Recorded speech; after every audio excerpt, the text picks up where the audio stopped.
Ryan's dead, okay? He's dead. Tell her I love her. He says he loves you. Sam would never say that. Ditto. Tell her ditto. That was ditto. Ditto.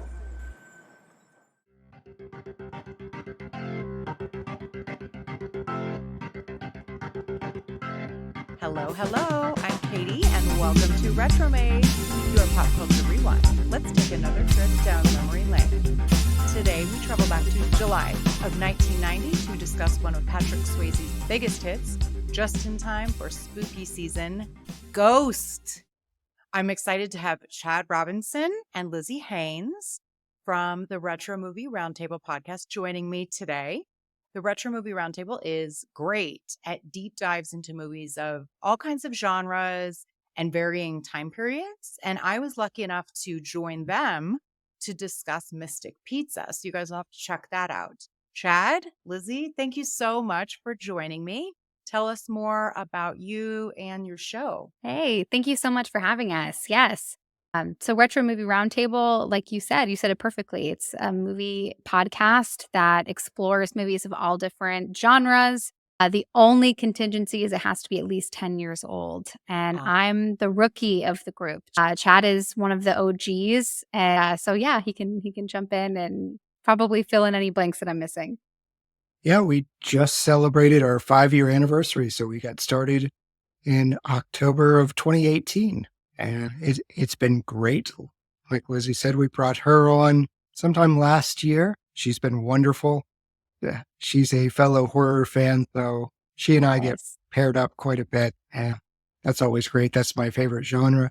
I'm up here in Pittsburgh with our founder, Russell Guest. So Russell he's the man for this. He's the one you probably reached out to, Katie. Mm-hmm. He'll be reaching out to other people. I know he's hooked up with other people from your network as well. Okay. We had a great guest for Gladiator, so that was fun. Yes, Ryan. So Ryan, he's kind of our boss man, so to speak, of the Last of the Action Heroes podcast network. And so I join him on the Rocky show, but he has all sorts of shows and he's developed a whole network of action hero podcasts. And so, yeah, I loved the Gladiator episode. Oh, with great. Ryan. Well, horror season, that's perfect for you guys then. We're in October now. So that's great. That was Yes, the best time of the year, yeah. it is. And congratulations on the 5-year anniversary. That's a big Thank you. deal. Thank That you. I feel like a lot of people start and don't make it 5 years. So that's fantastic. Shall we get into the retro frame of mind by opening the time capsule from July of 1990? Yes. Let's do it. I gotta say, from a TV standpoint, it's a stellar lineup. I mean, I almost don't know where to start. So the top shows in terms of Nielsen ratings from the 89 to 90 season, we have, The Cosby Show, Roseanne, Cheers, A Different World, The Golden Girls, The Wonder Years, Empty Nest, and Who's the Boss? I mean, those are all really good. Did you guys watch those? I know you guys are, well, I know Lizzie, you're for sure definitely younger than me, and Chad, you're probably younger than me too, but still, syndication, all of those things. Yes, I'm probably the baby of the group. I was an 88 baby, so Okay. I definitely wasn't watching any of those shows when they first arrived. But I think what's so great, particularly about all of the shows that you just mentioned, is with the exception of a couple, like they've really stood the test of time. Like the Golden Girls Golden Girls and Cheers are the ones that really stand out to me. And as Yep. an adult, I've developed an affinity for them, especially Golden Girls like Betty Oh. White. I love Betty White. I'm She's so the glad. best. I just need more women to come on the show because it really is. It's such a fantastic show. And obviously Cheers, but I mean, and the Cosby Show is too. Roseanne. I mean, all of these. I watch Roseanne in syndication. Who's the Boss with Tony Maselli? The Wonder Years is one that hasn't come up before, and it has a very, to me, like the theme song. It gives sort of like Cheers with the theme song. It gives me this homesick feeling and like times of yonder. That's both lovely, but also I get sort of homesick at the same time. It's odd. Does anybody else have this phenomenon happen? What would you do if I sang out of tune? Would you stand up and walk out on me? Oh, yeah. Yeah. That Joe Cocker theme just takes you back to childhood. You just picture simpler times Yeah. in life. I miss it. I wasn't allowed to watch. I was 6, so I wasn't allowed to watch a lot of these shows, particularly Roseanne. My parents kind of had it in for Roseanne, so I Oh. caught up later. Cheers was a big one, though. That was a big hit for us. America's Funniest Home Videos was a big thing at this point in time, Yes. too. My family actually sent in a tape to America's Funniest Home Video. We didn't get chosen, What was but what we what was the tape? Do you remember? so this is fun. This is nice and embarrassing. So it's my sister and I in the bathtub when we were little tiny kids, and I get this weird face, and my parents say, "What's wrong?" And my sister chimes in. She is, "I pee-peed in the bathtub." Oh And my so goodness. my parents sent this in. It got rejected, but we have this lovely letter from the producers. Was Danny Tanner was saying what's his Yeah, real Bob Bob Saget Saget? himself. Yes. Yep. Mhm. Yep. Oh, Yeah, that's and cool. Dave Cloyer was competing. He had the other one that was sort of close to the Oh. same title. Oh, I don't think I knew that. Yeah, they both had home video Okay. segments. He had a jackalope sketch. Okay. Well, so so there's also some really notable finales and premieres from 1990. Since these are a little older, I mean, I was in 19 I was 9, so but also a lot of these were way before my time. I'm just a very old soul. Lots of syndication watching. But do you guys recall any of so these ended in 1990. 227, Alf? You ever what? Yes. Yeah, I thought That maybe that is a messed up finale of Al. I don't actually remember the finale, but The government wins. really? Oh Yes. no. They take him away to a facility. Aw. Really? Oh, that is sad. There's a lot of those dark childhood ones, like Dinosaurs Ends by the entire world being wiped out. The finale. I No liked that way. We're all show waiting. too, but I didn't realize that was the finale of that. Yeah. Well, no shiny happy ending for the 90s. It's a different time. Yeah. Just the 10 of Us. It's a little less known, but oh, I loved it. It was a spin-off of Growing Pains. Have you guys heard of this? Yeah. I've heard I of Growing haven't. Pains, but not of the spinoff. So, Right. listeners, please tell me you guys watched Just the 10 of Us. It was so good. So, Coach Lubbock from Growing Pains, that's the spinoff. So that's in like Long Island, I think. But the spinoff is that he and his family moved to California, and he works for this all-girls Catholic school, and they're very Catholic. There's 10 of them. So him and his wife, and then 8 kids, and largely around there's 4 teenage daughters. And it's a fun time. They have like a singing group, but they're not supposed to date, but some of the girls are real boy crazy, and it's a lot of fun. Please, somebody tell me that you loved Just the 10 of Us. Also, Remote Control was that MTV game show. It ended in 90. Newhart, Mr. Belvedere. Any Mr. I Belvedere? watched that. Yes. Yeah. My Two Dads. I'm sure you've heard of it at least. Hmm. Falcon Crest, which I've never seen, but it was one of those really long running nightly soap operas. And then Miami Vice, Charles in Charge. Loved Yes. Charles in Charge. And Yes. Mama's Family. That seems very early 80s, but I like all of so a lot of the people from the Golden Girls are on Mama's Family. It's kind of a core group of actresses in the Oh, same nice. shows. Yeah. So those ended. But then new shows that started in 90, you guys might have heard of these. Twin Peaks, which Yes. had and then The Fresh Prince of Bel-Air, Of course. Yes. Oh, wow. right? Oh, I loved that. It's still a Bever- cultural staple for sure. It is. I think we actually just talked about it in my last episode. We did The Thing, and my guest, one of his favorite like rap group was DJ Jazzy Jeff and The Fresh Prince. Yes. So, yeah, and Parents Just Don't Understand was one of their songs, and that ended up being the theme song, right, of Fresh Prince, or parts of it. I think maybe I know that it's like from North Philadelphia, born Yeah. and raised. Yeah, I don't know there if I don't know Oh. if that's West Philadelphia. West Lizzie, Philadelphia. come on. West Philadelphia. Sorry. Yes. Yes. Mhm. West. It is Yes. West Philadelphia. Yeah. Yeah. You're living with Um, your auntie and your uncle in Bel Air. yeah. We went to a piano bar for my birthday last month, and it was they were playing all different genres, and someone requested that, and they played it. It was hilarious. It just that was Oh, great. good request. Whoever did Yes. that. It Yeah. was fun, like the whole crowd, because it was filled with all different ages. But that is one of those shows that kind of bonds people. It managed to stand the test of time for sure. It did. Also, Northern Exposure. I'm vaguely familiar with that. And then a tiny little show called Beverly Hills 90210 started in 1990.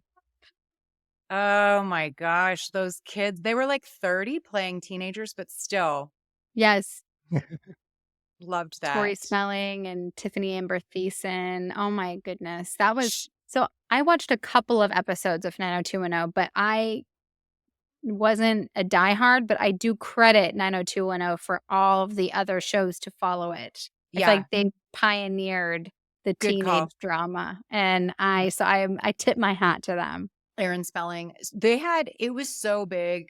I, I feel like I was in maybe like fourth or fifth grade. And people had like the bedspreads. There was dolls. So it was like, are you team Brandon or team Dylan? And there was the dolls. It was a whole phenomenon. 90210 cartoons. Are you guys cartoon kids?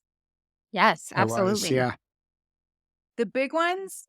You guys will have to tell me what you were watching. But in 90, it was Garfield and Friends, Teenage Mutant Ninja Turtles, Slimer and the Real Ghostbusters, and Beetlejuice. I don't really remember watching Beetlejuice as a cartoon, but those were some of the big ones in 1990. I was a That was my Beetlejuice kid. introduction. I saw that before the live action movie. You So did? that was my introduction. Oh, It's wildly different going to the live action from the bet. cartoon. I- They're different characters. And were you a big Teenage Mutant Ninja Turtles guy? Oh, of course. I'm looking for. Do you have action figures? I do. I've got my little 3D printed Leonardo. So Oh, cool. Yeah. yes, big fan. Then there was some midday programming. So those were more in the morning. We have WWF Wrestling. New Kids on the Block must have had a cartoon. I feel like everything had a cartoon. Bill and Ted's MC Hammer did. Yeah, Bill and Ted's Excellent Adventures must have been a short-lived cartoon, Bugs Bunny show. And then this was the last year for Pee-wee's Playhouse. Oh wow. 1990. I was never a Pee Wee kid. He always kind of freaked me out. It is, yeah. I did watch it, but I was like, there's a little, I'm not sure. This is weird. Yes, it's But- the laugh, like the ha ha, like it's just Yeah. like too much for, I don't know, this always rubbed me the wrong way. It's like, Oh, you just broke Russell's heart. I'm sure Oh. he loves the what's his movie that he made that, Big Big Adventure. Adventure. yes, his Big Adventure. Yeah, everybody quote, it's apparently a very quotable movie. Never seen it. It just, I feel like I probably saw it when it came out, but never again. So I Yes. recall very little of it. Was there anything else that we didn't cover that you guys were really into watching as kids?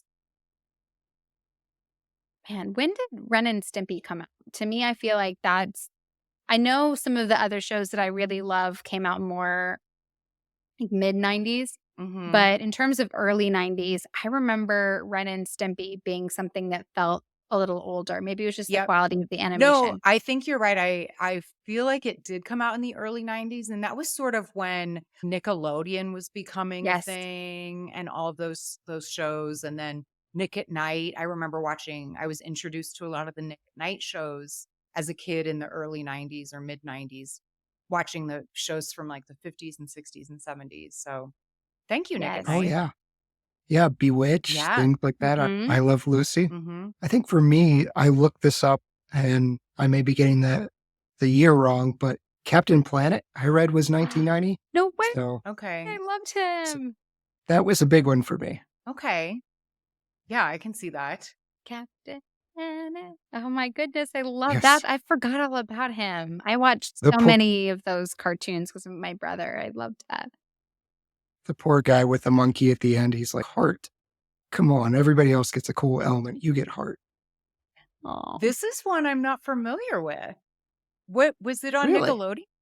What was it on? I think it was a Turner network, like TBS, Maybe I am. TNT, I will maybe. have to look it up because for some reason it's not ringing a bell. But It was literally a campaign to just reduce pollution and teach kids that the villains were like oil barons or something, and they would just twirl mustaches and throw oil into the rivers. now this is And so, totally up my alley because I'm such a big environmental person, So oh my goodness, yeah, you have to check this out. I guarantee you, it doesn't hold up. probably not very much does. It was great. Shall we move on to the top 10 music billboards from Yes. it's literally these were the top 10 in the week that Ghost came out, July 13th, 1990. The number one song is Step by Step, New Kids on the Block. Yes. Oddly enough, I was not. Yes. So, babe.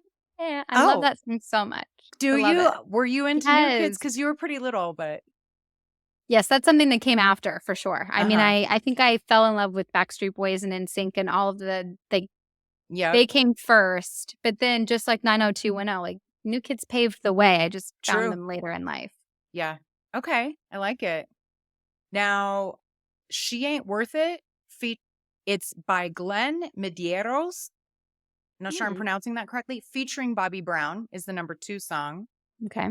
En Vogue, Hold On is number 3. Yes, that's a good one. Yes, and all En Vogue is so very 90s. I'll Be Your Shelter by Taylor Dane. The number 5 song is like one of my favorite videos. I remember watching it as a kid. Cradle of Love by Billy Idol. Anybody? I Oh yeah. freaking loved. I think that was probably my favorite Billy Idol song. So this is the most 90s sentence I can make, but I remember roller skating at the roller rink to Cradle of Love. Yeah, So yeah. And Yes. it's pretty 80s as well, but yeah, it's so good. And then the song from Pretty Woman, It Must Have Been Love by Roxette is It's number a great 6. song. Yeah, Pretty Woman Mhm. also came out in 1990. Yeah. we need to One, do that. Oh one of my my favorites. God. It's so good. It is actually one of the things that Ghost did and Pretty Woman, since they both came out in 1990. There's talk that those two movies being so big, doing so well, kind of paved the way for what would come in I feel like the 90s vomited romantic movies.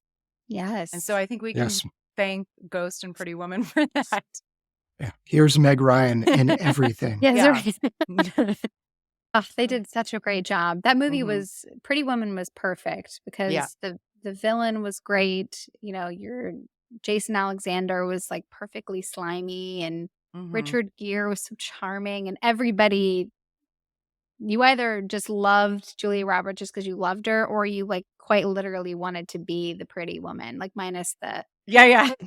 Well, when The you're, hooking. I minus remember, occupation. I didn't really get it. I didn't really know when I was a kid watching it. But yeah, actually, and we talked about, Chad and Lizzie and I talked about in our Mystic Pizza episode how Mystic Pizza and her being so wonderful in that kind of allowed her to become the Vivian in Pretty Woman. So there we go. The hair. Oh yeah, and she's great. Let's see.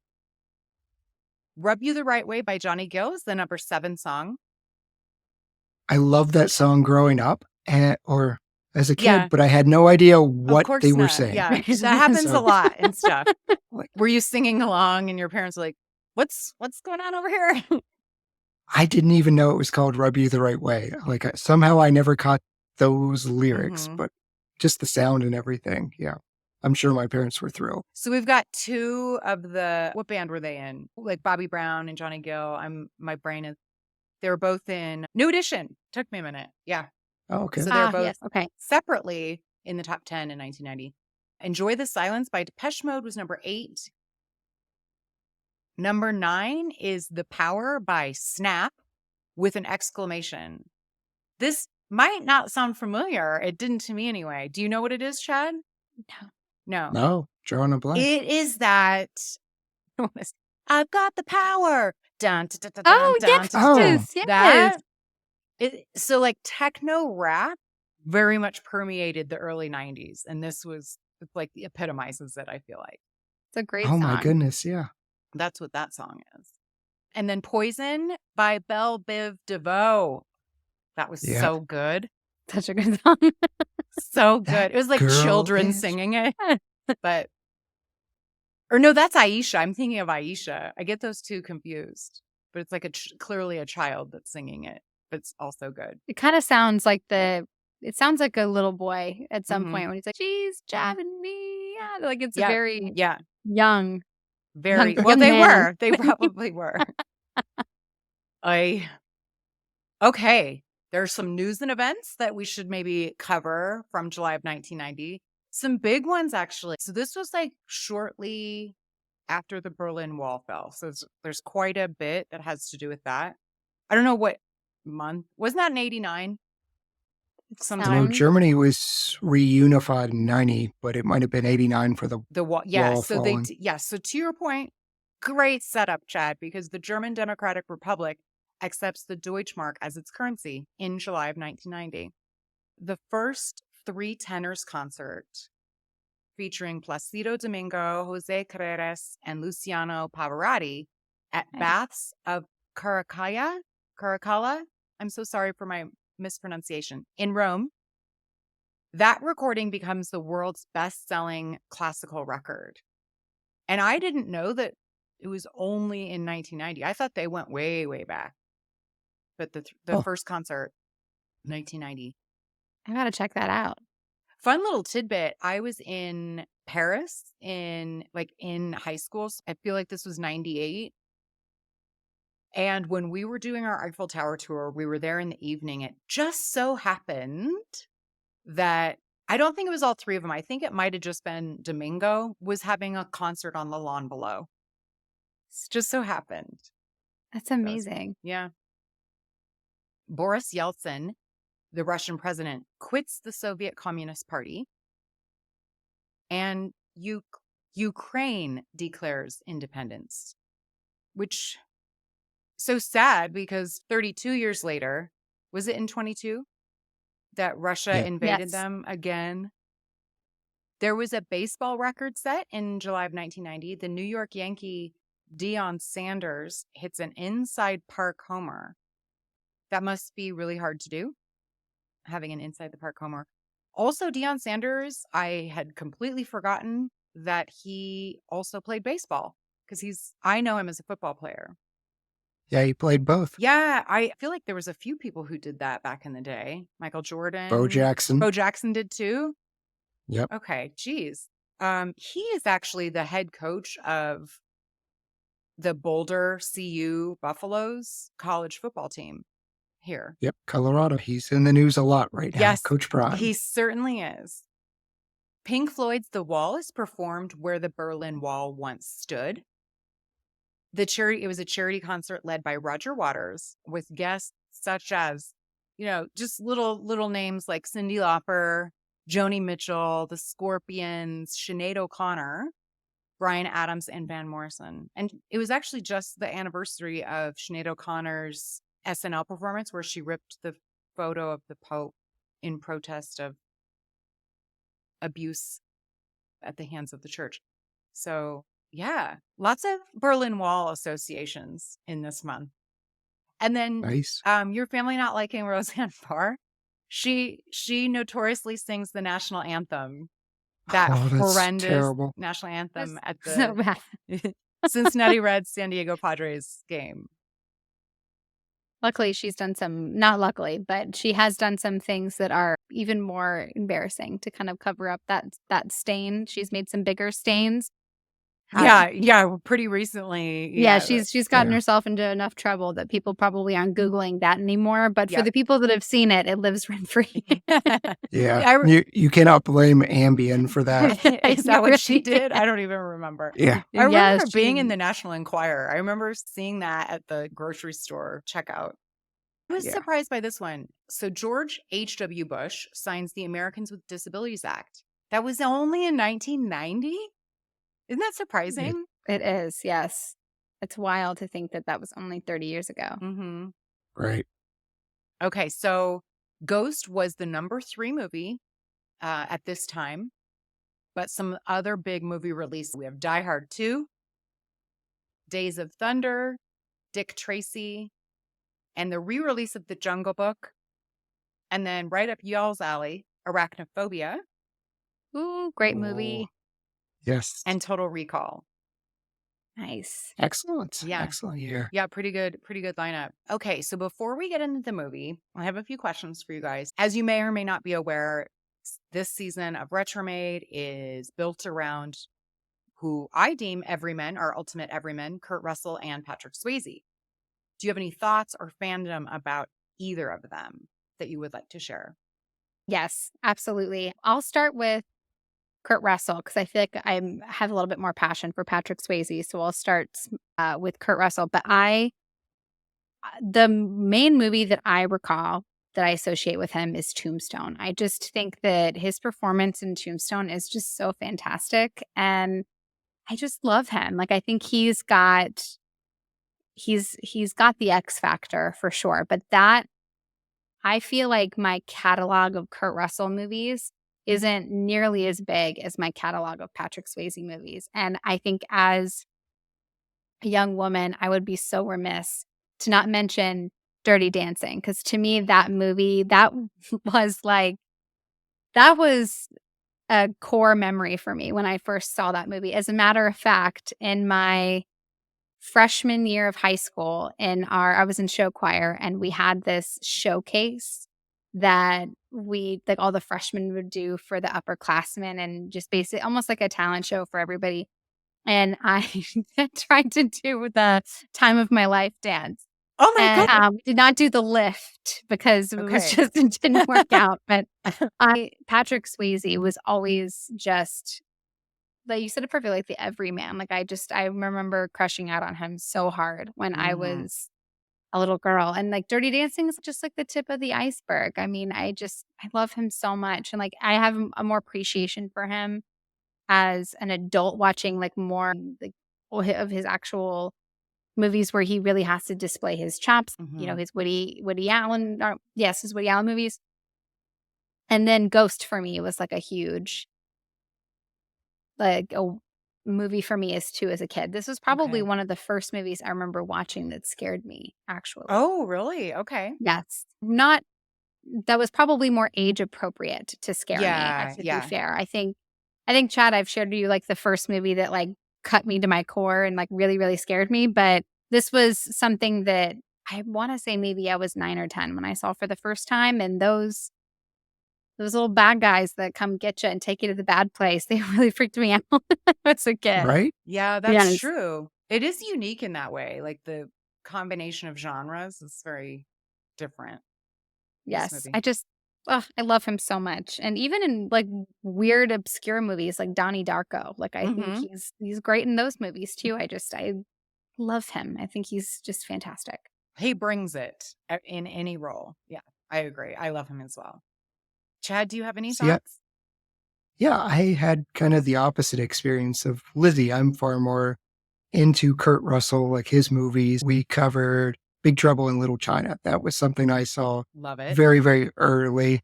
I was a big Mortal Kombat fan, and it inspired a lot of the characters from that. I liked Overboard. Yeah. I was so good. You guys covered that. That one is fantastic. Big fan of Goldie Hawn. So that was an early experience. Patrick Swayze, I think I avoided because it was a girly thing. All the women love Patrick Swayze. So I came to his movies later. I saw Roadhouse, loved that. It's so Typical male good. movie. I love it. But- It's my second favorite. So we get shortlists for a Retro Movie Roundtable, and it was Russell's pick, and Dirty Dancing came up. And I was begging him, I was like, please give us Dirty Dancing. And I forget what he chose, but I didn't like his choice. And I did a little protest, 3 stars for whatever movie it was we did choose. So it'll come back around. Come back on our show, Katie, get this for us. Oh my But- gosh. Yeah. I'll Ghost vote. was How a do big one. how do I vote? Yeah, short list of Dirty Dancing, and Dirty Dancing. Yeah. But yeah, Ghost this was my first romantic movie. Like, I'd probably seen romantic comedies. this was the first romantic movie I can remember. So it kind of holds a special Okay. place in my heart. I love that we have two guests today, one female, one male. And I also, Lizzie, I have had very few women on as guests for some reason. Everybody that I know in podcasting is a man. However, I will say that this totally tracks. Women tend to resonate more with Patrick and Mhm. men tend to more with Kurt. And I think it's the age that we're at as well from a male perspective, because everyone does say they're, I don't want to say turned off, but it's sort of like you said, you associate him with chick flicks or something because of Dirty Dancing was so huge. But then he does a lot of action. Like he's very athletic and very talented in martial arts and things like that. So like Roadhouse and Point Break and I don't know why I'm blanking right now, like some other action movies that he's done. I think men gain his respect after that. So, Yes. yeah. But yeah, that seems to track. Now, the most important question of all, do you guys think that they resemble each other at all, Kurt and Patrick? I guess I never really thought about it, but I could see it. I think for me, I always envision Kurt Russell with a mustache. So for me, it's hard, and that must be the Tombstone It's part the of me, right? Tombstone, Is like yeah. the Wyatt, but I feel Yeah. like there was a mean tweet though that like the Jimmy Kimmel like celebrity mean tweet thing that was super Mhm. huge about 10 years ago. Somebody wrote a mean tweet about Kurt Russell, and he had at the time like the handlebar mustache and a beard. And so that was just his own look. And he read his tweet. It said, Kurt Russell is made of aged denim. That was his tweet. And he just started cracking up laughing. But I feel like in terms of their build and kind of the general structure of their face, like they both have really prominent jaws Mhm. and they both have that kind of sensitive look in their eye that I think I could see it. I really could. I think they could definitely pass for relatives for sure. Thank you. I needed a Yeah. woman. Chad, were you going to say no? I was going to say yes. I Oh. feel like I can see it in the eyes. Like the hair is distinguishing Yeah. Patrick Swayze with the longer blonde locks, but Mhm. I can see it in the eyes and the nose. Yeah. Thank you guys so much. This is one of the things too that I think is more women see it than not, but I think they very much look alike, and I ask everyone. So I'm going to continue to try and get more people that see it. And so thank you guys. Yes. I'm glad that you guys can see it. Here you go. All right, listeners, help. please stay with me on this. I'm not going to give up. All right, shall we get into Ghost? Yes. Let's do it.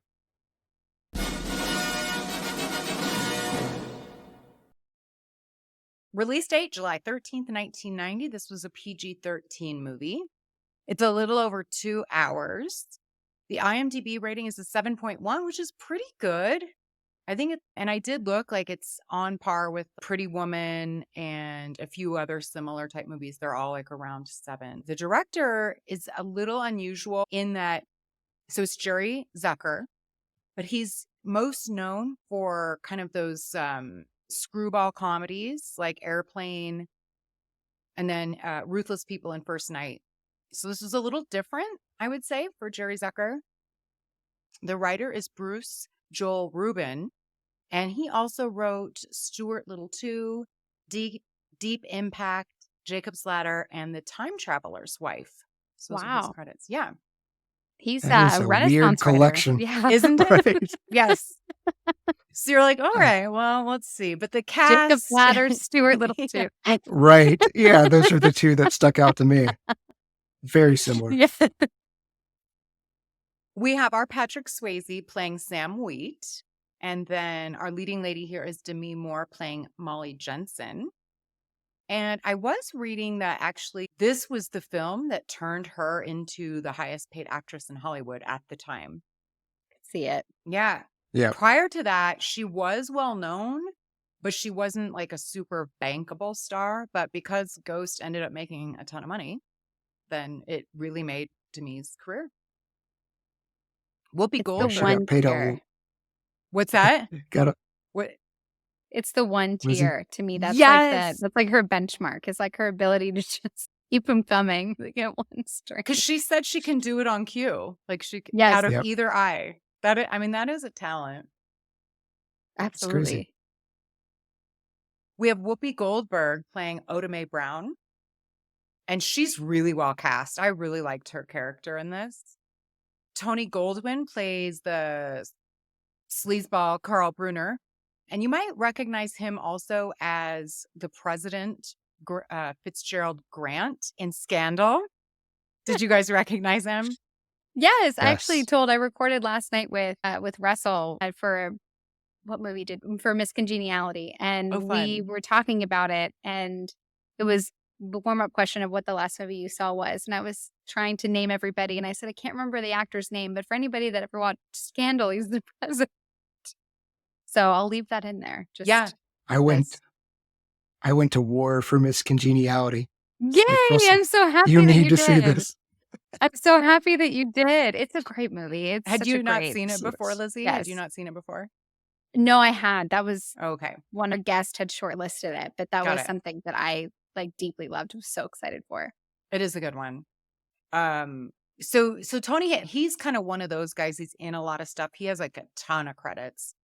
And then Rick Aviles, I think I'm pronouncing that right, as Willie Lopez. He was also in Carlito's Way, The Cannonball Run, and Waterworld.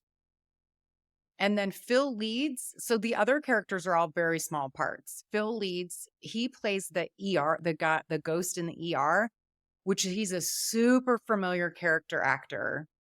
And I would say he's most known for Rosemary's Baby. Yeah, he's one of those people you're like, oh, that guy, I know that guy.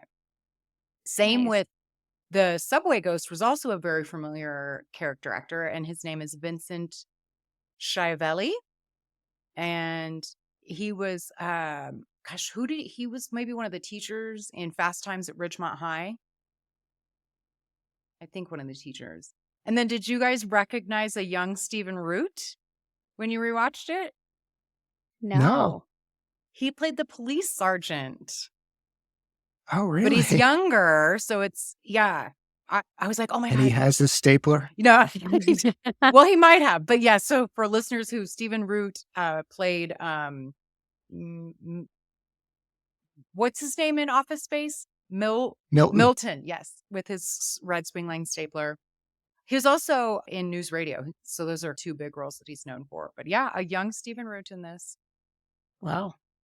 Yes, the music is by a French composer, Maurice Jarre. Again, apologies, I suck at pronunciation. And he's known for his collaborations with the director David Lean for, little movies like Lawrence of Arabia and Dr. Zhivago. Wow. Yeah, big time. This movie won several awards. We either won or was nominated for some big awards. So Whoopi Goldberg won for Best Supporting, both the Oscar and the Golden Globe. The writer, Bruce Joel Rubin, he won the Oscar for Best Screenplay for Ghost. And it was also nominated for Best Picture, Best Editing, and Best Music. I think that's a little surprising that it was up for so many Oscars, to be honest with you. And then Patrick Swayze, Demi Moore were both nominated for Golden Globes for this movie. And it was also up for Best Picture, Golden Globe. And then BAFTA, Whoopi also won a BAFTA. Jesus. She became the first actress to win the supporting actress at the Academy Awards, BAFTA Awards, and Golden Globe Awards for her role in this film. So she won all three. She for her swept role. it. Wow. Yeah. And I guess she was the first actress to do that. I had the same feelings as you do, Katie, though. I don't feel like we nominate these types of movies anymore. Yeah, we don't. have- We definitely don't. I totally She didn't agree. suffer enough. Yeah. There's Yeah. Good point. Yes, Uh, I agree with that. Mm-hmm. And then there were also nominations for the screenplay, makeup, and visual effects. BAFTA nominated those. So a lot of award attention, I guess, for Ghost. I don't know why that is surprising to me, but good for Ghost. It made a shit ton of money because it grossed almost $506 million on a $22 million budget. So I would say Wow. that's pretty good. Yeah. I feel like Ghost, to your point earlier, Katie, it was like a disruptor. So that probably has to be the reason why it was nominated for so many things. If Ghost were a novel, it would be put under, I imagine, something like the smut category, where it's like that kind of romantic, like Fabio on the cover kind of Yeah. book. And which, I mean, there's nothing wrong with that, but those kind of tend to get looked at through a more shallow lens by Yep. the general public. And so I think maybe because there weren't so many at that point, it was like a disruptor in the industry and everybody loved it. Now that there's so many, they're looking Yeah. for more depth, I guess. But I'm with Chad. Like now, Molly would have had to have gone on some kind of gigantic existential crisis and big journey, and maybe it was all in her mind or like something like that in Mhm. order for it to be considered for an Oscar now. Yep. Good point. Okay, so since this movie is like 33 years old, so if you haven't seen this movie or if it's been a while, Sam Wheat is a banker, Molly Jensen is an artist, and the two are madly in love. However, when Sam is murdered by a friend and corrupt business partner, Carl Brunner, over a shady business deal, he is left to roam the earth as a powerless spirit. When he learns of Carl's betrayal, Sam must seek the help of psychic Oda Mae Brown to set things right and protect Molly from Carl and his goons. What are your overall thoughts or favorite moments or scenes from Ghost, just to kick things off? Favorite ones is a tough one. I love this movie so much. I think as a kid, the scene that stuck out for me the most was the clay scene, because I'd never seen anything like that. So it was kind of and so much of that flew right over my head. But I just thought that the scene in general was fun and interesting. And I remember my mom really loving it. And Well, yeah, she did. Yeah, she did. Also, it's iconic. It's like an iconic scene. for Yes, like sure. the song. And I as now, I'm going to be totally honest. When I watched it now, the only thing that I could think of, like, oh my gosh, your hands are so disgusting. I would not be able to dance. It's so gross. Oh my Wash your hands. It's too gross. And that was my reaction to it. Now, for me, I love the love, but nothing. I mean, Oda Mae Brown, Whoopi Goldberg completely just brings the Mhm. movie to a completely new level for It- me. So indeed. anything within her, like I could name off so many different scenes, but overall the common denominator is that the banter and the back and forth between Patrick Swayze and Whoopi Goldberg is absolute dynamite to me. Mhm. Like everything from when he's like singing I'm Henry VIII, I am, versus them at the bank when she's trying to close out the accounts. And even like this sweet little transaction where he gets the penny and gives that over to Mhm. her and they're fighting with each other while trying to talk to Molly. I just think that Whoopi Goldberg is special. There's just really no other way to put it. She sparkles and it's no different in this movie. Really good way to put it, the sparkle. And I gotta say, the scene hit me different now too when I rewatched it. And I did notice though that when they're done messing around with the pottery and they go into the living room to have sex, it's great. It's awesome. Like that, I'm like, oh, like Patrick is really good at love scenes. I'll just say, like, he's Yes. really good at love scenes.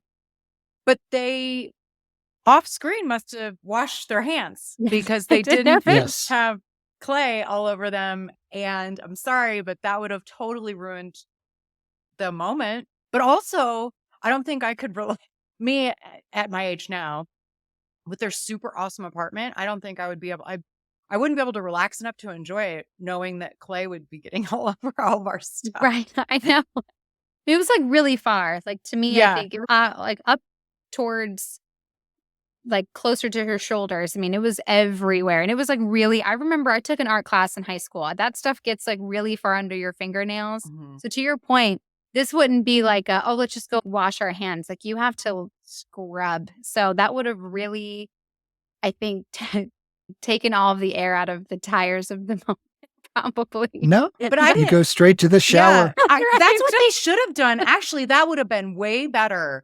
That would They have. should That we have should just gone to the shower to clean up, Yes. and then that's where they have the love scene. That would have been way better.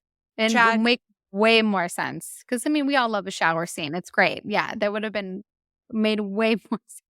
It Well, really would. It's already steamy, so Yes. let that Right. steam. That's right. What about you, Yeah, Chad? Patrick's. What are your thoughts? Favorite scenes?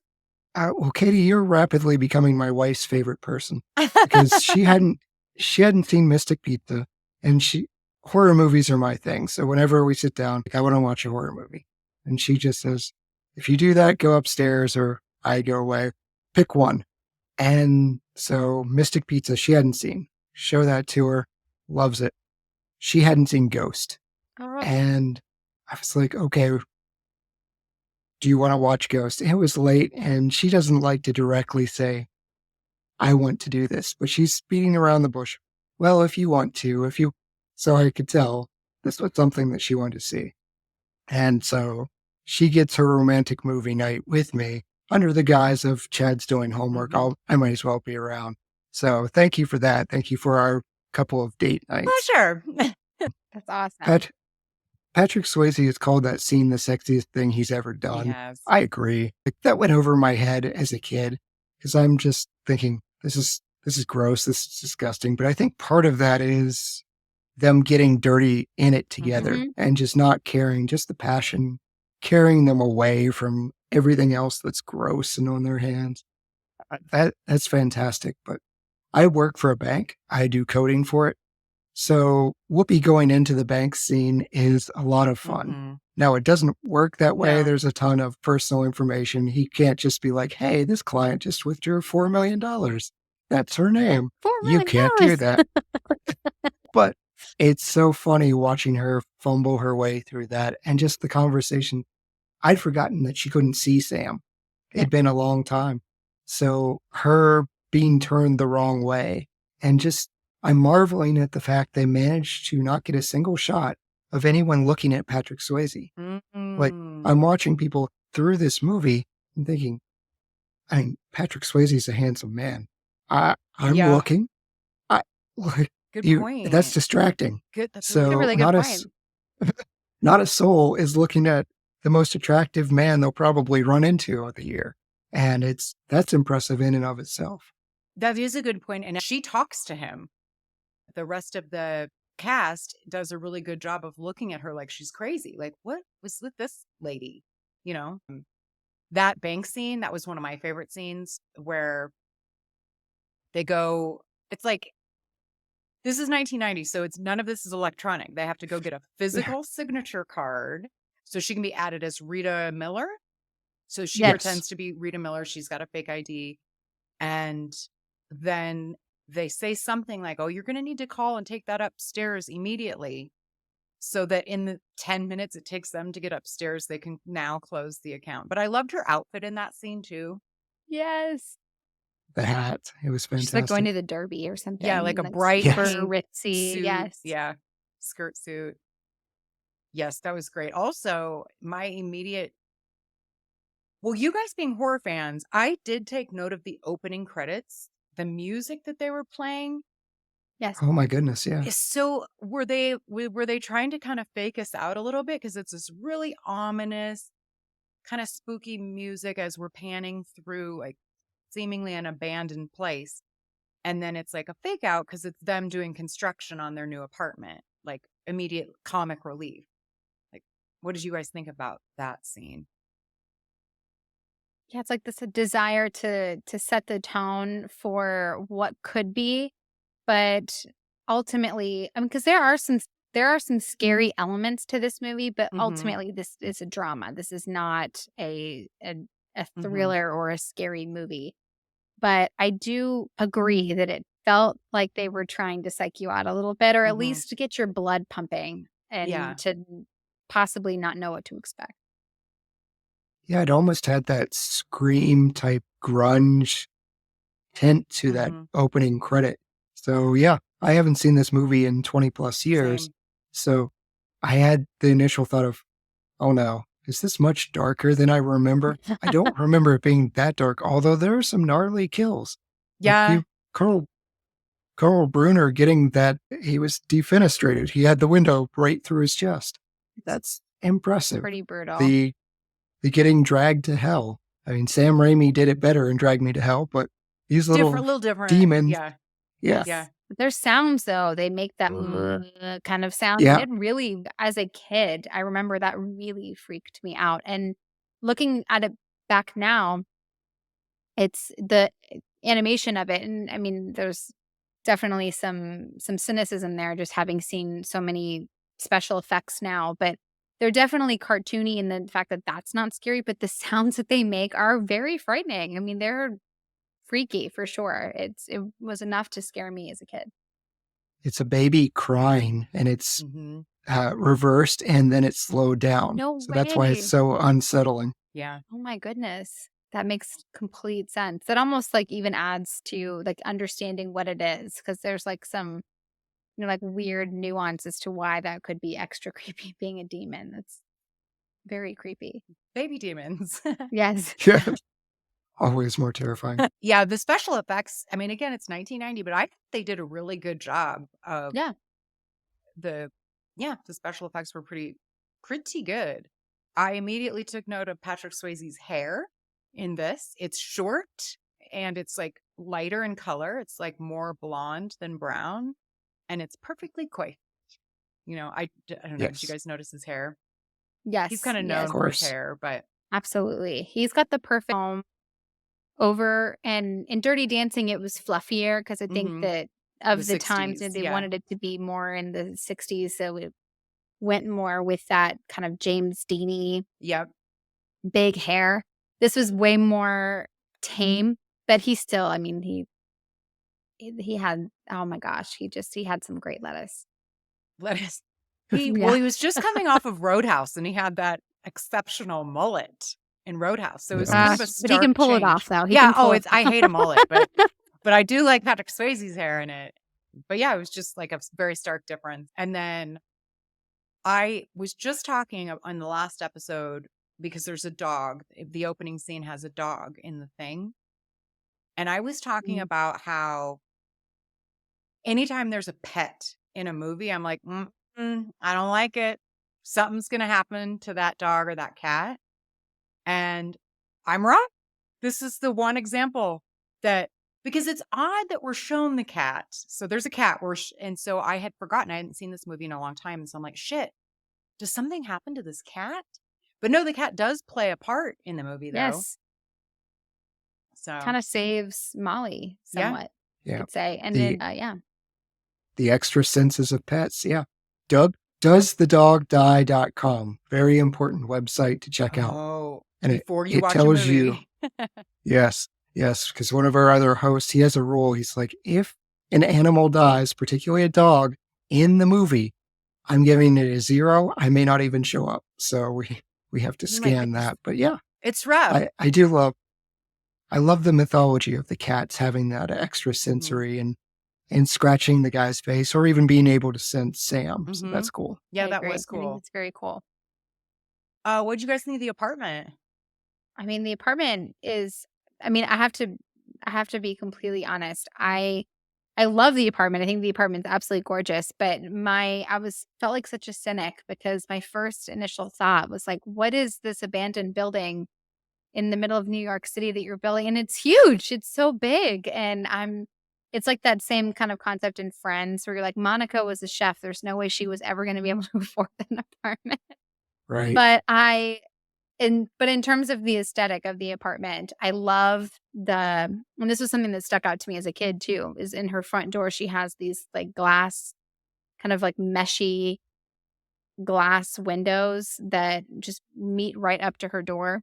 Mm-hmm. There's many scenes where they highlight that's the backdrop of like a conversation she might be having.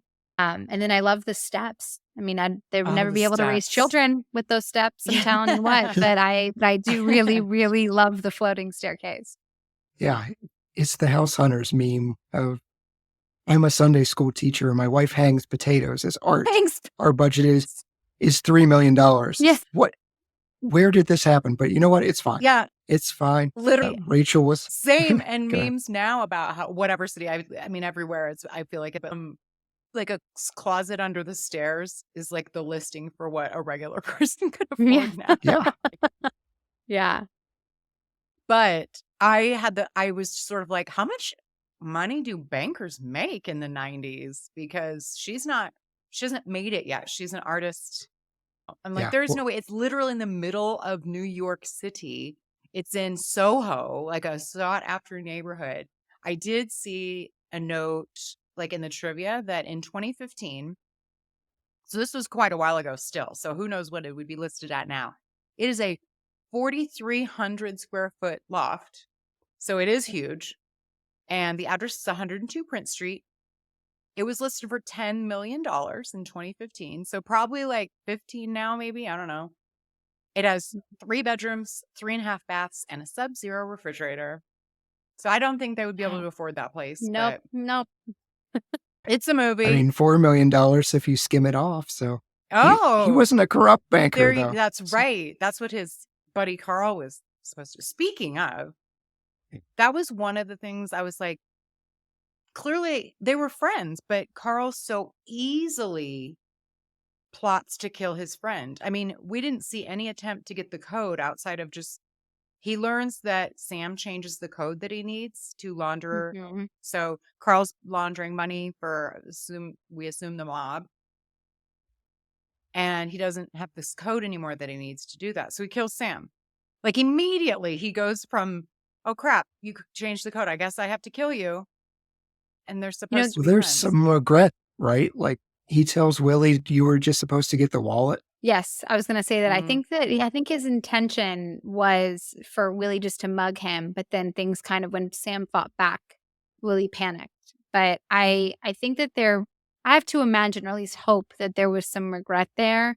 But at the end of the day, Carl is a desperate man, and desperate people do really That's true. horrible things in the heat of the moment. I mean, doesn't make him a good guy. He's an awful guy, but I think he was probably He'll too be worried about killed. getting Yeah. whacked by the mob. And That is true. I did consider that as well. But then he immediately makes a move for Molly too. yes, Yes. it's so bad. So, He probably always had a thing for it because they Yep. were they painted this picture like they were like the 3 musketeers kind of in this, not necessarily a throuple in the fact that there was no romantic involvement between the 3 of them, but that there was this closeness to all 3 of them. And I think they were trying to set that picture in the very beginning as them demolishing the Yeah. apartment to rebuild it. And so I don't know. I think I'm sure that there was always an attraction there, but it definitely does highlight his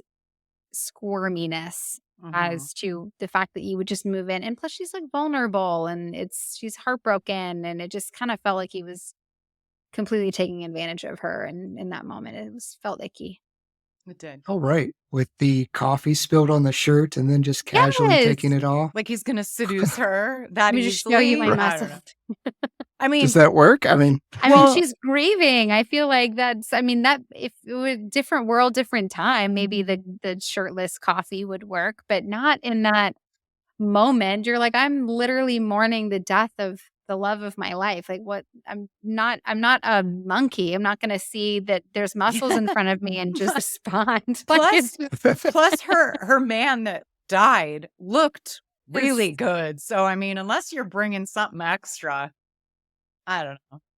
yeah. I don't Right. see where his thought process was going. Anyway, I'm curious what you guys think about the shot when we hear a gunshot, but we don't see it.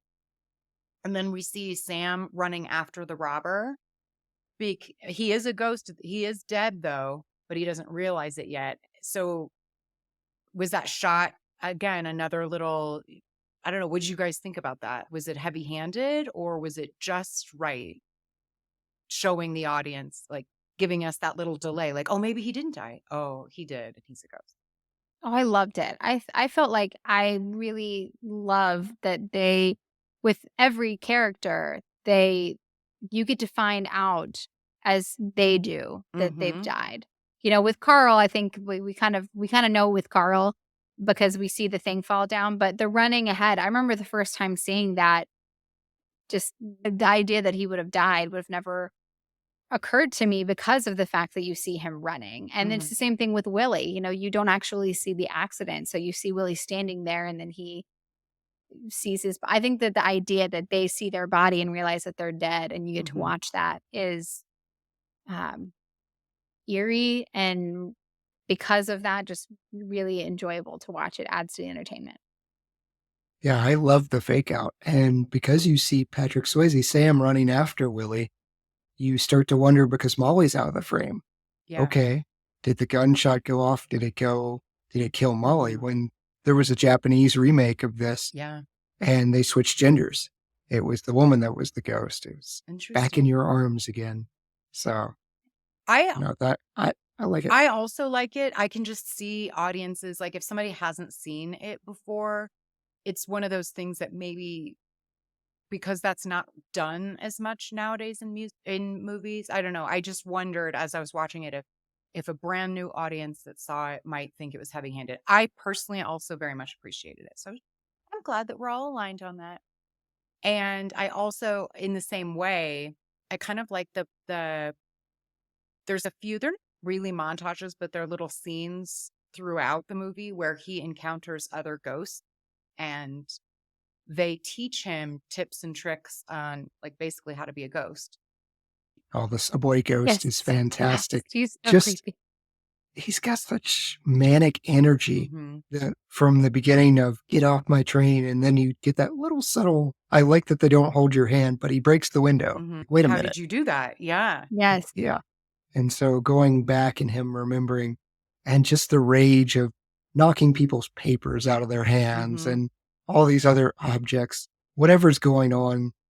I think he almost gets the impression there's a more sinister tone of if you don't resolve whatever's going to happen in this life, you're going to go insane.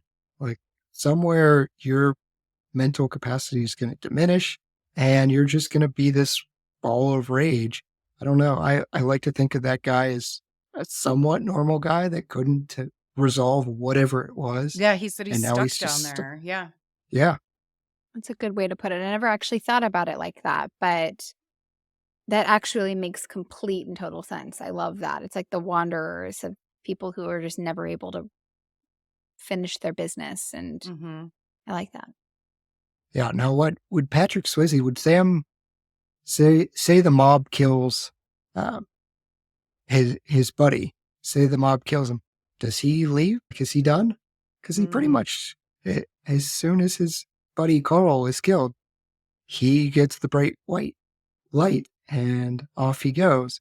This is goodbye. Well, The mob. his reason for staying, his job, so to speak, is to protect Molly because there's I agree. danger. He learns that Willie's going to go back to the apartment and Molly's there. And then he finds out that both Oda Mae and Molly are in danger. So he feels like he needs to protect now Oda Mae, but initially Molly. So protect those two.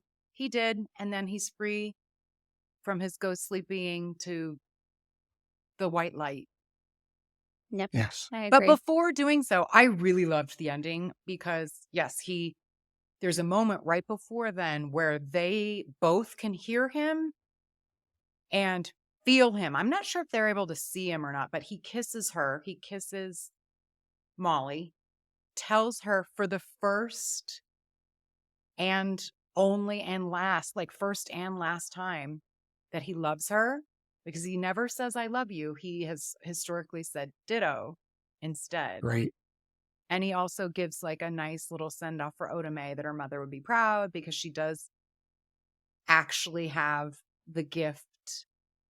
She's been just like pulling the wool over people's eyes up until now, but now she has the actual gift.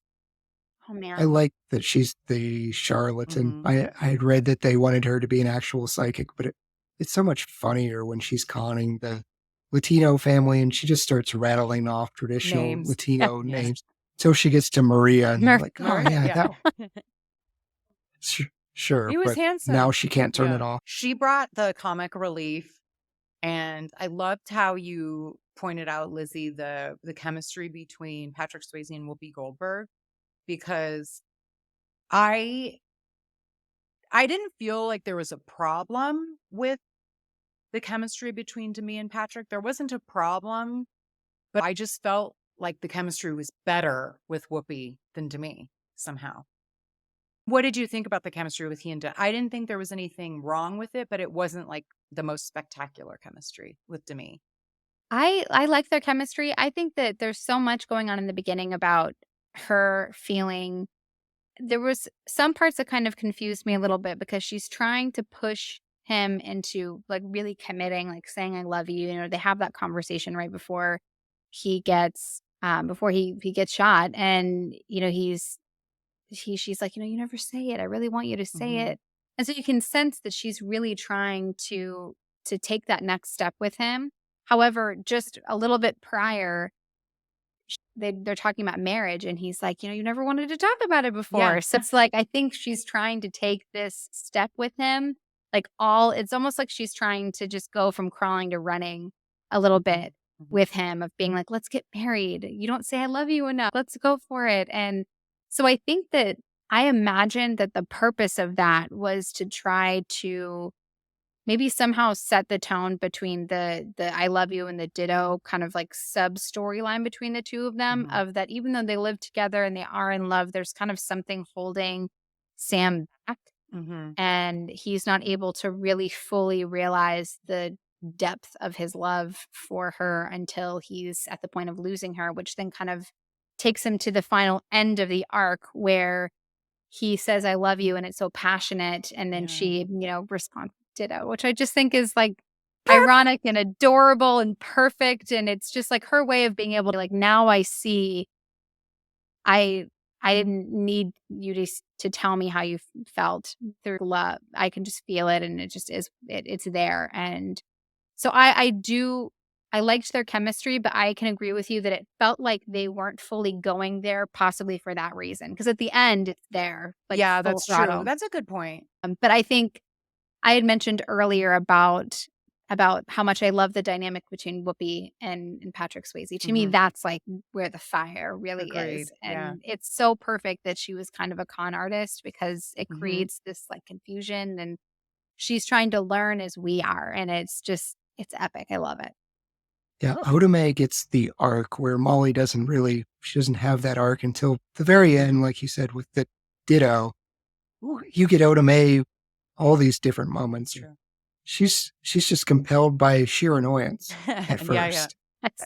That's And she has to go through all these things. I don't want to go to heaven. I want to go cash this check. And then she's got to give $4 million to the nuns. And he's slowly making her a more honest person. And she does. And- Yeah. It's a Yeah. really great journey, because he's such a straight-laced, honest person. And it's such a fun, I do love their dynamic. Speaking of the nuns, though, he makes her give the $4 million to the nuns, who have the exact same habit as she will play 2 years later in Sister Act. Wasn't that Nice. fun? Yeah. Didn't you think he should have let her have some of the money? I was like, go I know. get I'll a never separate know. cashier check. Yeah, like give her something. Yeah, even if it's just like 50 grand or something like that, like Yeah. a small amount. I do appreciate he's like you cannot have a paper trail. Like you don't want any that's dirty money. But I think it kind of goes back to Chad's point. For me, I would have probably been upset as well, being like, I'm holding a check for $4 million in my hand, and you were telling me I have to give the entire thing away. But his response was perfect. He was like, look at it this way. You can go to heaven. And it was kind of amazing, because you have to imagine that that's like the ultimate kind of bummer of being able to see this huge feature for you and then just giving it away and one hand off of a piece of paper. But I think it's the right thing to do, though. I still kind of stand by it. It would have felt icky to keep it. It would have. I'm just saying, like, it's the perfect way to do it for the movie, for sure. But in real life, I'd be like, can I have a little bit of Yeah, in this, please? like Right. like a spot, like just a little, just like maybe like pay off my car. You know, Yeah. just like something.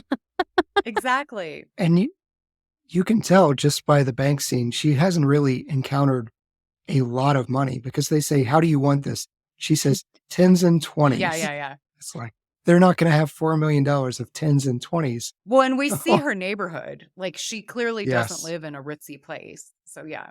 Yeah, give her some 10s and 20s out of that. Cash. That's right. Cash. Oh, that's hilarious. 3.9 million. I was kind of okay. I don't know. This is just me being silly, but I was disappointed by Demi's outfits in this movie. Now, I appreciate it because I think it's realistic. That's probably what Molly would wear. If this character existed, that's probably what she would wear. But they were all extremely unflattering. And I was hoping for some more awesome 90s fashion. But Oda Mae is the one that kind of shines fashion-wise, I guess. Flashy. I can agree. I think Molly, I mean, this is like no shade or anything to anybody who's style like this, but between the hair and the clothes, she was like a 9-year-old boy. Just For sure. They were No, pissed I when they saw her hair cut short, too. really. Yeah. Yeah. I actually think her hair is adorable. It is She has cute. got. I was having this conversation with Aaron, like that. There are probably. She is like the 1% of They can have that people that can haircut. truly pull that off because that requires, like, I think that very petite bone structure and kind of really petite facial features to Agreed. really not have any hair. And, the way the way it's parted, like she'll run her fingers through her hair a lot. And it has like, Mhm. truly the way it's parted is like that of a child's or like a young boy's.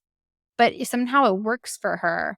I think Mhm. Carl refers to her as fantastically gorgeous during Oh. the scene, the coffee scene, Mhm. when he takes the Mhm. shirt off and he's Yeah. hitting on her. He's like, "You're fantastically gorgeous." And I would agree. She is fantastically gorgeous. For sure. But I would have loved, like, even, I don't know, like a crop top or something, just like something a little bit like more on the feminine side. You don't need to necessarily dress like Oda Mae Brown, but something where it's like the femininity is coming in to kind of juxtapose your very masculine hair. Yeah. Yeah. Yeah. She goes on to do striptease like straight after this. So Oh, was it? there's I don't. there's Okay. somewhere in between striptease and ghosts, like land in the middle. You Right. can show a little skin. I'll never argue for putting Demi Moore in more attractive clothing, but I think it was just, here's an eccentric artist. Yeah. And this is what eccentric artists tend to Mhm. wear. They're not really Yeah. concerned I with agree. form fitting nor curve, showing off their curves. It's just, here's overalls and a loose shirt. Yeah. Yeah. Mhm. I agree. It works for her character. But I was like, oh, she's got a cute little figure and she's a beautiful woman and she wears really frumpy clothes. But okay. Right. Again, because I hadn't seen this in so long, the scene where like right after the penny levitating scene, that kind of convinces Molly to let Oda Mae and uh, Sam in. And then Oda Mae, it's really sweet gesture. Sam says like he would give anything to be able to touch Molly again. And so she lets him like take over her body. And it's really sweet at first. They like hold hands, he touches her face, they embrace, and then they kind of sway dance. But I was like, oh my God, are they gonna kiss and have sex? Because that would be so weird. And thank God they didn't. But they talked about it. They were considering doing that, apparently, the movie makers. And they're like, no, that'd be weird because it's Oda Mae Brown's body. Yes. I mean, well, how would like the equipment even work? Nope. You know what I mean? That's Yeah. that.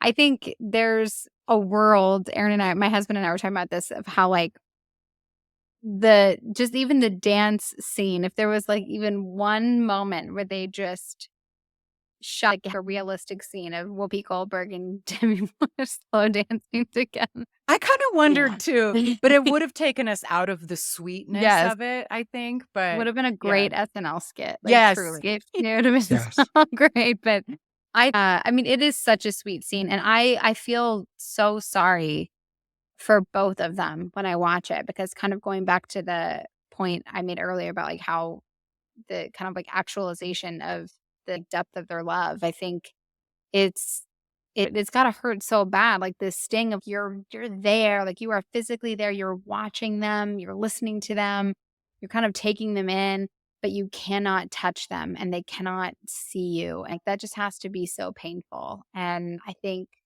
I I couldn't even imagine. I mean, thinking about it too much could get you emotional, so I Oh, think for I sure. totally appreciate the payoff that they were going for that scene. Mm-hmm. Yeah. We get the foreshadowing with Orlando possessing Oda. Yeah. And then he says it really takes it out of me. So my immediate thought, and same with my wife's, was, can't you wait 30 minutes for the guy that's coming to kill you? Save your strength. You observe this, save your strength and fight this guy off, and then you can have your dance. I guess you couldn't. Like, if the guy If goes he away, kills you go, them, yeah. you're escorted to heaven. But I don't know. You take your chances, I suppose. Yeah. But It you're- did work out that he's like, what's happening to me? Like he's too weak to, but he's also like losing his ghostness. It was interesting, but I thought the same thing, Chad. just wait. Yes. Give it a sec. I didn't realize this, but AFI has all their lists of things. And this was in the top 100 greatest love story movies. Oh, nice. And Deserves it. and Unchained Melody, which is, I mean, this movie researched that song, I believe, and it is Mhm. amazing. It's also in the AFI's top 100 greatest music in the movies.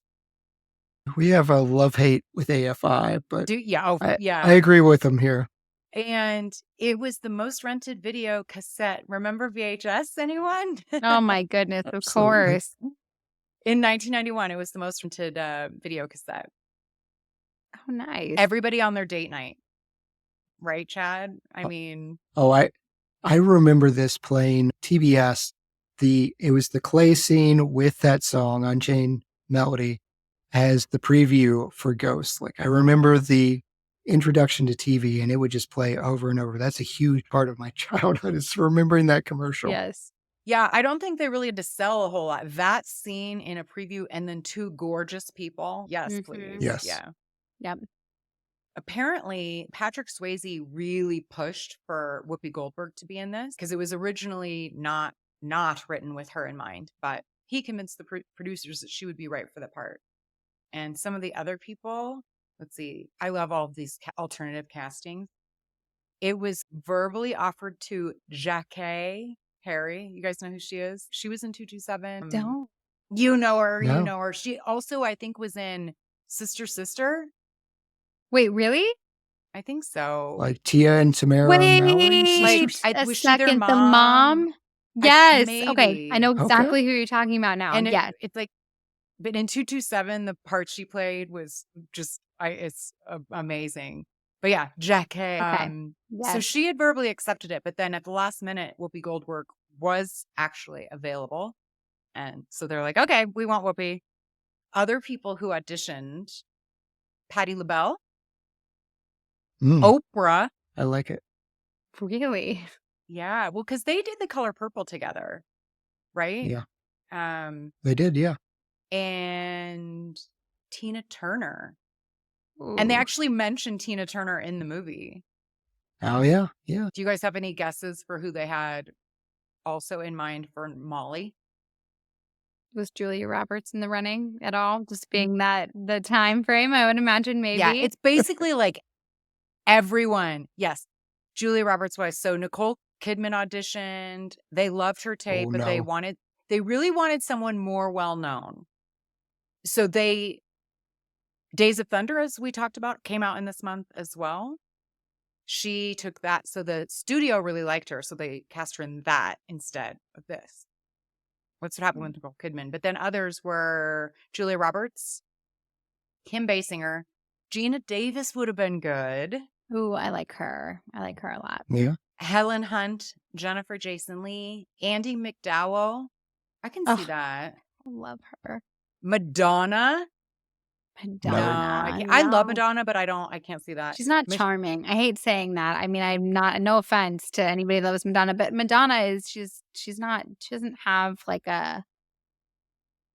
she doesn't have the X factor that like Julia Roberts and Mhm. Demi Moore have, where it's like this almost kind of girl next door charm. She just doesn't have it. Right. Yeah, she has It's it. too rough She's around the charming in edges. a different way. Yes. Yes. Yeah. Also, Michelle Pfeiffer, Molly Ringwald. I feel like she would have maybe been young. Meg Ryan, to your Of point, course. Chad, yeah. Mary Steenburgen, or Bergen. Is it Bergen or Bergen? Anyway, I don't know that one. Kathleen Turner Okay. and Deborah Winger. I can see Deborah Winger, maybe. But yeah, like basically all females of a certain age in Hollywood. Yes. I like Andy McDowell. I love her. She was I do just too. excellent in Groundhog Day, and I love her so much. She's fantastic. She's so charming. I really like her too. And especially now, she's one of the few that in Hollywood that is attempting to somewhat age gracefully Yes. and kind of speaks out about it. Anyway, Her performance in Michael, I think, would have been a good kind of transition for mhm. this, because she was, I forgot mean, about she that wasn't an movie. artist. She was kind of like the sweet little Southern belle who loved to sing Mhm. about pie. But I think but I think that there was just kind of this, I think her attraction to Michael in that movie, I think could have really translated Mhm. to the love connection between Sam and Molly. I think she I could have can see done a good that. job. But I love Demi Moore. I think she does a great job. Yeah, she's good. I'm partial to Gina Davis. I really like her, but she's super tall. And sometimes that's hard with a lot of these leading men are not super tall. Right. So Yeah, and Nicole Kidman's the same mhm. story. Yeah, Yeah. Although that's a good point. I always kind of find her icy. Oh, Like very, I can't very. I I agree. can't find that chemistry. Same with I Michelle Pfeiffer. She was Yeah. another person that I thought of when icy is a good way to put it. It That's is. same kind of thing as Madonna, like almost like putting them all in the same category, is they don't have that. There's not a Like softness soft. to Yeah, them. yeah. Agreed. And sort of in the same way, like basically all the it people in Hollywood, all it men at the time were up for the role of Sam. Offered but turned down Kevin Bacon, which I can kind of see that. Because, I would like yeah, Alec Baldwin, absolutely not. No, No. No, he's icy. He's like the male agreed. version of He icy. cannot be in love. It's not. I don't buy it. And I don't. Yeah. Nicolas Cage, and I am sorry, I just do not like him at all. Like for I anything. do. I despise No, thank him. you. I don't want to. I'm so I'm sorry, so Nick relieved to Cage. find somebody else that No, can't stand like him. it. I cannot stand him. I was so excited to see the Renfield trailer. Like there's this guy who works for a vampire, and he's just so worn down by his boss, and the whole movie looks absolutely amazing. And then they do this big reveal of who the vampire is, and it's Nicolas Cage. I was in the theater, and I literally went, "Oh, come on!" Oh, he's the best part of that movie. Oh, we've got a fan He's- over here, me. He's okay. I am a huge Nicolas Cage Yeah. fan, but he would ruin this movie. Okay, all right. They tried Kevin putting him in Costner, also Family no. Man. Yeah. Yeah, no. Tom Cruise, no. Hmm. Do you guys see Tom Cruise? He's in one. this? I don't feel like he has chemistry with any of his female No, 'cause he stars. That's like the doesn't. weird He's- thing. Yeah, Yeah. because he's weird like that. Johnny Depp, I can totally see Johnny Depp. I could see Johnny Depp. I could see him doing it. He always did a great job when he was working opposite. Like he's able to have chemistry. with the ladies. David Yes. Duchovny, maybe. Actually, when was X I Files? like I it. feel like maybe he wasn't a big enough name. I like him. I think he probably would have been Yeah. good. But also Harrison Ford, Mel Gibson, Tom Hanks, Paul Hogan, Kevin Kline, Dennis Quaid, Mickey Rourke, John Travolta. I don't think any of them are good looking enough. I think this person needs to be really good looking. Yeah. I think Harrison That's Ford probably could hit the mark in the looks and in the acting chops. I love him so much, but he Yeah, maybe. Wouldn't he have been a little? might have been a old? little old. I'm trying to Yeah. think of when. Yeah, he would have been a little old because when he was in like, his Indiana Jones and Star Wars days. I Mhm. mean, those were in like the 70s and 80s, so he would have been kind of probably aging out of Mhm. this by 90. But I do love him though, and he kind of almost has that same kind of like stance as Kurt Russell and Patrick Yeah. Swayze a little bit. But Yeah. It's Swayze. I mean, that's really you I can't. know. Yeah. Also, Demi Moore's actual husband at the time, Bruce Willis, was considered, Yeah. I but forgot about him. he turned it down because he didn't think the film would work. I think they all went into this thinking it was a big gamble, and it did pay off. But I think a lot of those famous people were like, "What is this that you want me to be in?" You know? Man. Yeah, it's hard to define genres. Like at points it's being a comedy, at points it's being romance. It's got a little bit of horror element to it. It's got a little bit of mystery in Yeah. it. So yeah, I could imagine reading this and saying, yeah, I'll do it for the paycheck. Yeah. But it's not going anywhere. And then the role of Willie Lopez. Do you guys know who Luis Guzman is? Yes. Okay. Yes, I do. Even do. if you would know him, Lizzie, I feel like you know him. I'm trying to what would you know him from? But Have you seen the movie Waiting? Yes, absolutely. He's No. he's the bat. No. He's the bat guy. Like and all the grown goat. up? Yes. Stop that. Oh my gosh. She's so young and looks so different. Stop it. well, I haven't seen that movie. So is he a That's child in it? amazing. That Is he a just kid rocked in my it? world. He was up for the role of Willie Lopez, and in a documentary focused on character actors, he said that he was frequently stopped by fans of the movie who think that he's Willie Lopez. They think he's what's his name, Rick Aviles. Aviles. Okay. Anyway, he's like, no, because people are like mad at him. They're like, you're the guy who killed Patrick Swayze, and he's like, no, Aw. it wasn't me. Yeah, Luis Guzman is a lot shorter. Oh yeah, then yeah, that's true. The guy who played him was fairly tall. It appeared anyway. I like the stories that Tony Goldwyn tells about wait staff hating him, and they couldn't figure out why until they asked if he was an actor. And he said, yeah. And they're like, that's why I hate you.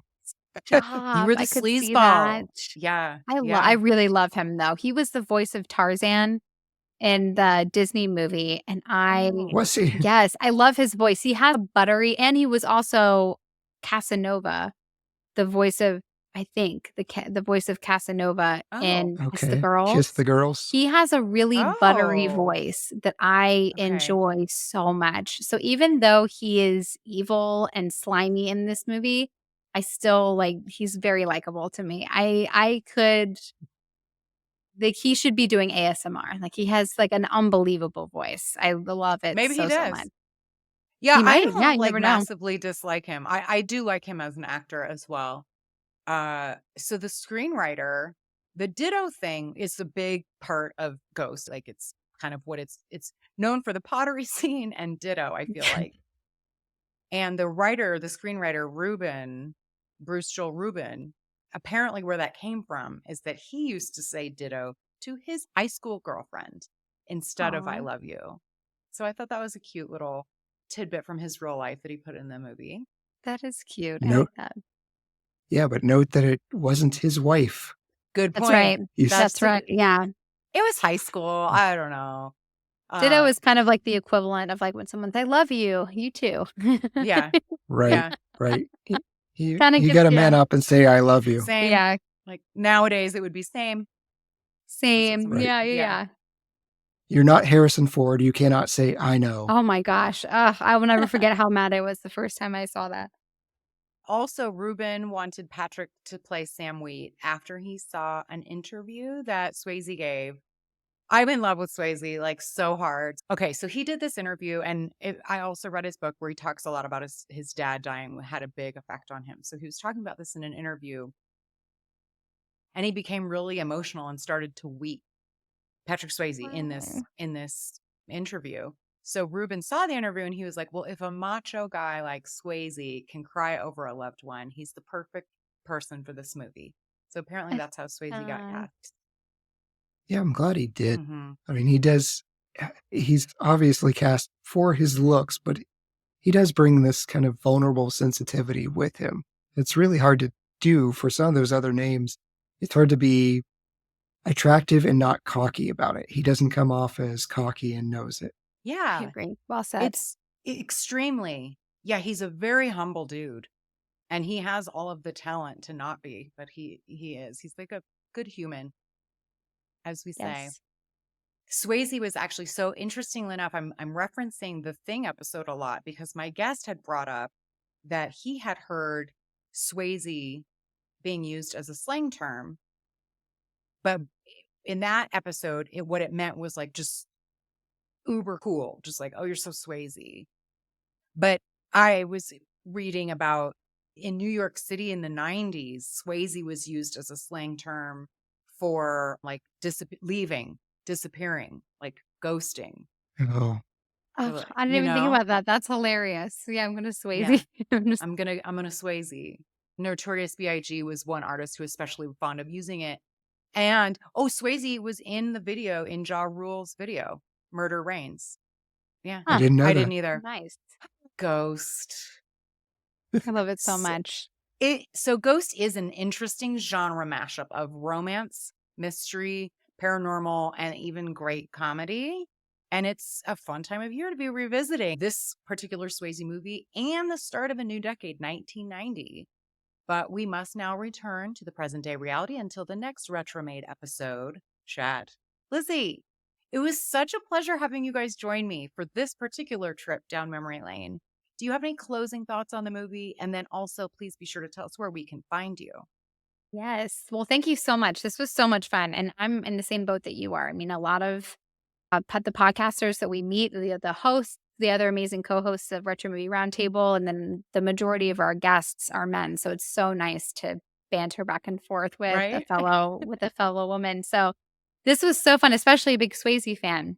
Mm-hmm. This movie's just a classic. Honestly, it never gets old. I think that this will go down in time. It's just one of those disruptors that really earned its right to stand still. And I love it. I had just as much fun rewatching it as I did the first time. And I'm just excited that we got the chance to talk about it. Yeah, I'm very grateful to be invited to the girls' club here. Yes. I like hearing that perspective. Honestly, having Lizzie on our show has been so fantastic because otherwise we were doing How to Lose a Guy in 10 Days with 3 guys. And I was the one defending it, but it felt miserable. Katie, we've loved having you as a guest, bringing that perspective. We love having the female perspective because things get brought up that just don't occur to us. Mhm. This movie, I love it. Like I said, it was the first romance movie that I think I can remember watching and getting to show it to my wife. That was special. It was a nice date night. So it's always fun when I get to bring a romance movie to my wife because she's seen Yeah. a lot. And to watch her with that iconic scene, she's not taking up pottery anytime soon. She is this is messy. I don't feel clean. But yeah, I love talking movies, and it's fun getting this perspective as opposed to when we do something like Crank. Mm-hmm. Yes. Crank- Very different. yes. Awesome. And thank you all for listening or watching on YouTube. If you're loving Retromade, show some love by rating and reviewing the show. It's your ticket to keeping that nostalgia alive. Until next time, be kind, rewind.